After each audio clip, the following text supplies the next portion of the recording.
Bonsoir tout le monde. Bonsoir. Voilà, ce que je disais, je suis un mauvais élève, j'ai pas fait de slide. Désolé, c'est pas grave, on va se débrouiller et on va parler d'un sujet un peu marrant, c'est les nombres magiques, magic numbers, et on va voir comment les bannir parce que c'est pas bien, c'est pas bien. Alors, avant, c'est quoi un nombre magique? Alors, je vous ai mis un petit exemple de code, on va remonter un petit peu. On voit ce code, là, on voit notre petite méthode. C'est une méthode assez banale. On calcule un bonus avec un score, tout ça, tout ça. Et on a plein de chiffres qui se baladent dedans. Bon, bah, classique, on commence à mettre 0. On dit si le score est supérieur à 1000, bah, je rajoute 50. Si le score est supérieur à... Enfin, sinon, si le score est au-dessus de 500, on rajoute 20. Et sinon, je rajoute 5. C'est assez basique, on va dire c'est assez bateau. Ouais, bon, ok, on a mis quelques chiffres, c'est assez facile. Je peux zoomer. Oui. Est-ce que c'est mieux? Trop cool. Et du coup, ces nombres magiques, bah, c'est ces nombres qui se baladent dans notre code. Ils sont là, en fait, ils ont une raison. Typiquement, ici, on voit des bonus de plus 50, de plus 20, de plus 5. Je pense surtout à eux. On ne sait pas pourquoi on a mis ces bonus-là. Et quand vous le codez, vous le savez, parce qu'en fait, c'est probablement, bah, si c'est votre side projet, vous savez pourquoi. Sinon, vous avez un chef de projet, un product owner. Enfin, quelqu'un vous a dit de faire ça. Et vous a dit, moi, je veux un bonus à 50 quand tu es au-dessus de 1000 points. Mais pourquoi ça a été perdu? C'est peut-être, si on a de la chance, ça a été mis dans un commit. Sinon, tant pis, on ne sait plus pourquoi. Et c'est le problème des Magic Numbers et on va voir un petit peu comment on va les résoudre pour éviter ça, de perdre la raison, de perdre le sens de ces nombres, parce qu'ils ont vraiment un sens. Donc, on va voir différentes choses. On va dire le plus simple, ça va être d'utiliser une constante. Donc là, on a, voilà, j'ai une vitesse, si elle est supérieure à 50, bah on dit, ah, tu roules trop vite, tu vas te faire flasher. C'est moche. Donc, le plus simple, voilà, vous voyez, c'est de faire une constante. Voilà, c'est vraiment bateau. Je crée une constante, je mets 50 et j'explique c'est quoi. Typiquement, c'est la vitesse limite. Voilà, c'est assez basique. Je peux aller un peu plus loin, là, avec l'exemple de si j'ai 30 km/h, bah, je vais dire c'est la vitesse max à Paris. Voilà. Là, il y a un vrai sens, c'est un peu plus concret. Bon, ok, ma constante, elle est un peu longue, mais j'ai pas perdu le sens. Quand je relis enfin, ma condition, en l'occurrence, je sais ce que je suis en train de faire. Je suis en train de vérifier si ma vitesse est pas supérieure à la vitesse maximum à Paris. Maximale à Paris, pardon. Alors, j'ai utilisé une constante, je dis pas que c'est ce qu'il faut faire ou quoi que ce soit, il y a plein de manières de gérer ça. L'important, c'est vraiment de mettre des mots sur ces nombres. Donc, vous pouvez utiliser des constantes, vous pouvez utiliser des enums, des hashmap. Vous pouvez le mettre dans une config externe, le mettre dans un fichier de YML, dans des variables d'environnement, ou enfin plein de choses. Mais l'important, c'est vraiment de mettre des mots. Une petite remarque, c'est que les nombres magiques, ça s'applique aussi sur les strings. Parce que typiquement, là, j'ai un mode de versement qui dit bah, si c'est un virement, alors fais quelque chose. Bon, c'est bien, mais cette string virement, c'est entre guillemets un nombre magique aussi, puisque demain, si je dois changer, c'est un virement sans frais, ce genre de choses, je veux renommer, je veux être plus précis, bah, je vais le changer à un endroit, et en fait, à un autre endroit dans mon code, j'ai aussi cette string virement qui se balade, et là, ça marche pas, j'ai un retour, j'ai un bug, etc. Alors que si j'avais fait une constante, j'avais fait un enum, etc., j'avais sorti ça dans une variable Ruby, ça aurait cassé, ou en tout cas, soit ça aurait cassé, soit, en gros, ça aurait été répercuté partout, et on serait plus heureux. Donc, pareil aussi, on va faire la chasse à toutes ces petites strings qui se baladent, qui ont un sens aussi. Alors, le plus simple, on peut tout simplement faire une constante virement et faire égal virement. C'est pas important, mais l'objectif, c'est surtout de le réutiliser partout. Donc, pourquoi c'est un problème? Voilà, donc cette maintenance difficile, donc ça vous oblige à changer plusieurs fichiers. Un problème de clarté, voilà, c'est pourquoi on a écrit ça. C'est le principe, c'est écrire la raison. Et le risque d'erreur, bah voilà, s'il y a un endroit c'est incohérent, si d'un côté on a changé virement en express et l'autre virement, je sais pas quoi, je sais plus le nom des deux types de virements. Ensuite, il y a un moment donné, on a beaucoup de constantes. Donc je continue dans cet exemple de virement. Donc là j'ai rajouté virement, chèque, non financier. Non financier c'est typiquement, je sais pas, vous payez, vous donnez un ordinateur. Bon, en l'occurrence, c'était ça, je crois. Et du coup, après, vous avez votre liste de tous les versements, etc. Donc, c'est bien beau. J'ai mis plein de constantes. J'ai fait ce que tu as dit. Super. Cool. T'as vu, j'ai bien écouté. Ouais, c'est vrai, c'est vrai. Mais il y a un truc qui coince. C'est que ici, on a mis tellement de constantes il y a une sorte d'objet qui ressort. Ce mode de versement, là, cette liste, il y a vraiment un truc et on l'a mis dans une classe prestation, etc. Bon, avec Active Record, tout ça, tout ça. Et en fait, finalement, il a rien à faire là. Il est vraiment en train d'exprimer une notion. Et donc, typiquement, bah, ce qu'on va essayer de faire, c'est on va essayer de les sortir vraiment typiquement dans un objet propre à lui. En l'occurrence, ici, c'est un mode de versement. Alors, du coup, il y en a plusieurs. Il y a le virement, le chèque, le non financier, mais il est vraiment dans cette classe à part. Et du coup, ma prestation, elle respire un petit peu plus. Elle a plus toutes ces constantes qui se baladent. Et du coup, j'ai juste mon validate. Et encore que on pourra aller plus loin. Mais bon. Alors, une fois que j'ai fait ça, on va aller encore un petit peu plus loin. On va essayer de détecter automatiquement les magic numbers. Donc, il y a une super gemme. On parlait justement de faire des outils, etc. Il y a un super outil qui s'appelle Rubocop-Magic Numbers.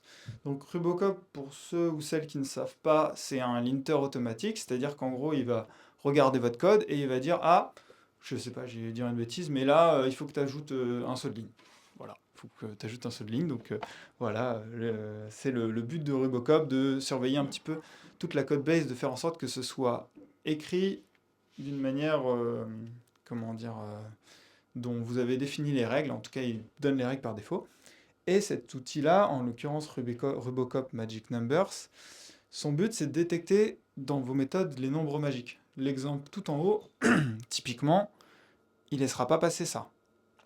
Ça, vous ne pourrez pas l'écrire avec Rubocop Magic Number. Il va venir vous souligner les nombres à 500, 1000, 0, 50, tout ça. Il va vous dire, ça, il faut le mettre du coup dans une constante ou dans je sais pas quoi. Faut pas que ça se balade là. Donc ça, c'est super cool parce que du coup, c'est plus en mode oui, je vais faire attention et promis, je ferai pas de Magic Numbers, Clément, bien sûr. C'est vraiment, j'ai mon linter qui passe à chaque fois, qui me dit là, attention, tu as un problème. Alors, je vais reprendre un petit peu l'exemple tout en haut, en fait. Excusez-moi, j'adore scroller. Euh, Il y a des trucs, il y a des nombres où finalement, on n'a pas envie qu'ils viennent nous embêter. Typiquement, le zéro. Franchement, quand je mets bonus égale zéro, j'ai pas besoin de définir une constante pour dire là, je suis en train de mettre mon score à zéro, je suis en train de l'initialiser. Faut pas exagérer non plus. En fait, on a différents nombres. Nous, typiquement, chez Captive, on a fait une config exprès. Donc on a ignoré plusieurs nombres, on a ignoré 0, on a ignoré 1, parce que typiquement vous allez faire plus 1, vous allez incrémenter, mais là pareil, ça n'a pas trop de sens, selon moi, de le sortir dans une constante. Le moins 1, pareil, si vous voulez décrémenter. Et il y a un quatrième nombre qu'on a exclu, c'est le 100, typiquement quand on fait des pourcentages. Voilà, on s'est dit, bon, 100, c'est assez basique. Voilà. Et après tous les autres, il vient nous embêter. Blablabla. Alors le concept au-delà de Ruby, donc c'est cool, là on avait un exemple avec Ruby, mais en vrai ce concept de Magic Numbers, il s'applique à plein d'autres langages que Ruby. En l'occurrence, en CSS, donc depuis quelques années on a eu les variables CSS qui sont arrivées, donc ça c'est super cool, utilisez-les, elles sont enfin là, on n'a plus besoin de faire du SAS, donc c'est trop bien, mais tout ça, ça traduit quelque chose. Typiquement, on a des couleurs. Là, en l'occurrence, le background color qu'on applique, c'est la couleur principale de notre outil. On utilise une variable, on lui met un nom, c'est pas juste un hexadécimal. Pardon. Les paddings, tout ça, tous ces nombres un petit peu, ces border radius de 5, de 16, de 24, ces chiffres qui se baladent, il faut les mettre dans une variable et nommer-les. En vrai, là, dans mon exemple, ils sont pas très bien nommés, hein, mais vous allez avoir des font size MD, ce genre de choses. Mais bref, organisez-vous, parlez-vous entre vous, entre tech, entre équipes. Chacun a le droit de créer ses propres normes, mais l'important, c'est de bien nommer les choses et d'être d'accord ensemble. En JS aussi, j'ai un petit exemple, c'est un classique, le set timeout, et puis là, je mets 3000 derrière. Mais ce 3000, il se balade, mais en vrai, il mérite d'être sorti dans une constante et de faire un retry delay. Là, je sais pas, retry delay, je pense, c'est pas un super exemple, mais c'est un délai en fait de 3 secondes. On pourrait même aller pousser un peu le vice, ce 3000 qui veut un peu rien dire, de le sortir dans une constante au-dessus et de mettre 3 secondes, et ensuite retry delay égale 3 secondes pour vraiment exprimer les choses, quoi. La petite erreur vraiment, le petit tips, attention, avant de partir, ça va être de dire, quand vous extrayez un nombre magique, donc dans une constante, dans ce que vous pouvez, faites attention à votre code base. Regardez partout, en fait, si elle n'est pas utilisée ailleurs, elle est probablement utilisée ailleurs. Et du coup, bah, réutilisez votre nouvelle constante, votre nouvel enum, pardon, ou autre. Et je crois que c'est tout. Oui, je n'ai pas de pour aller plus loin. Voilà, voilà. Est-ce que vous avez des questions? Ouais. Excuse-moi, Ouais. excuse-moi, est-ce que tu peux revenir sur l'exemple un peu plus haut avec les types de virements? Ouais. Ouais, voilà. Ici, euh, pourquoi est-ce que tu réutilises pas les constantes dans le all?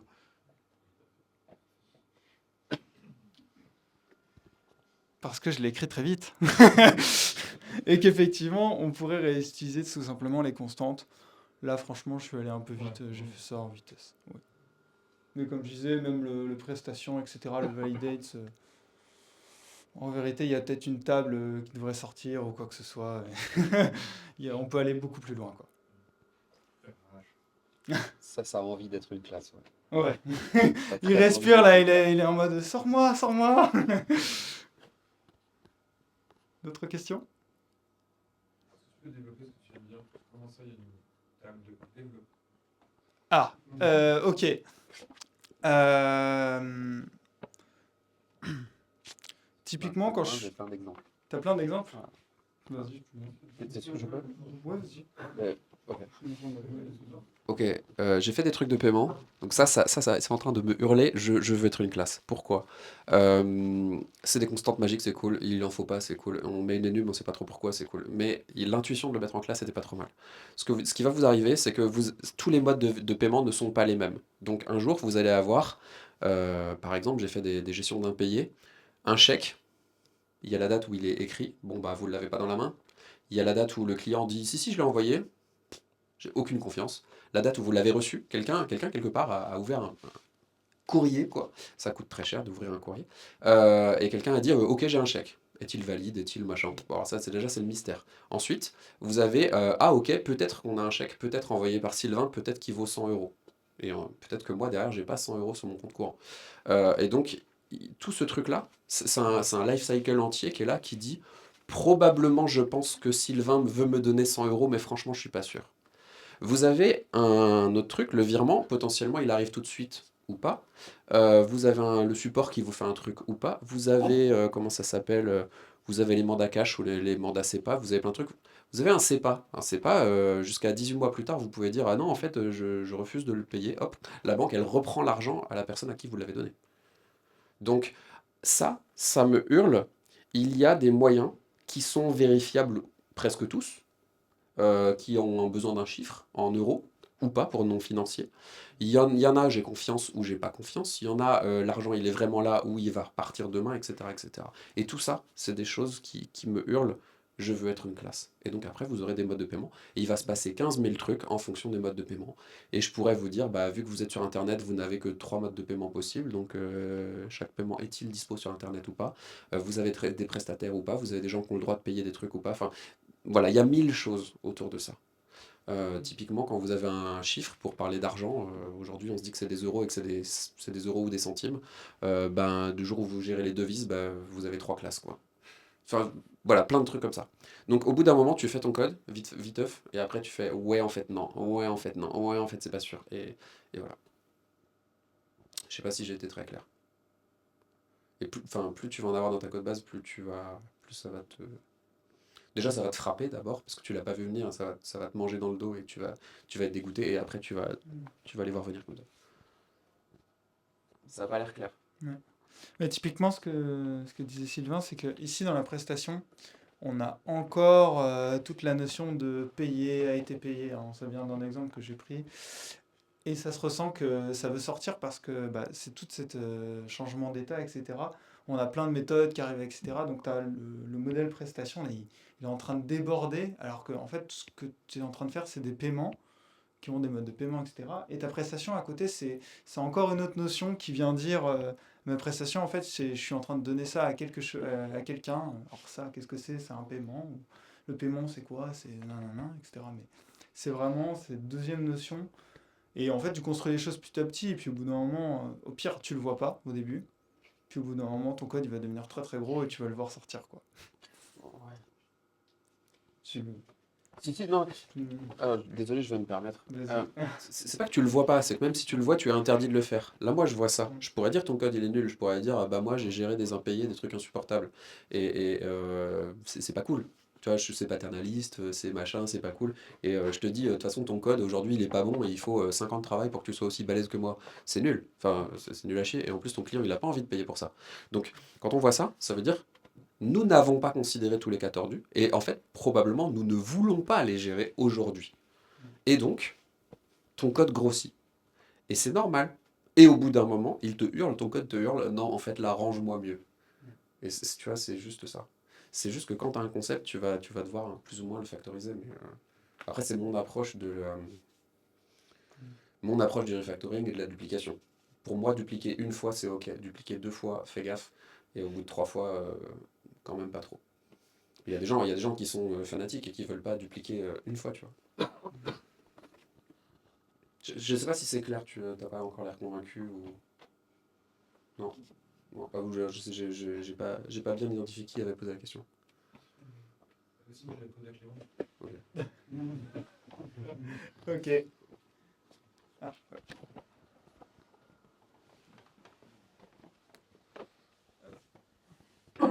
Alors, c'est un peu pour t'embêter.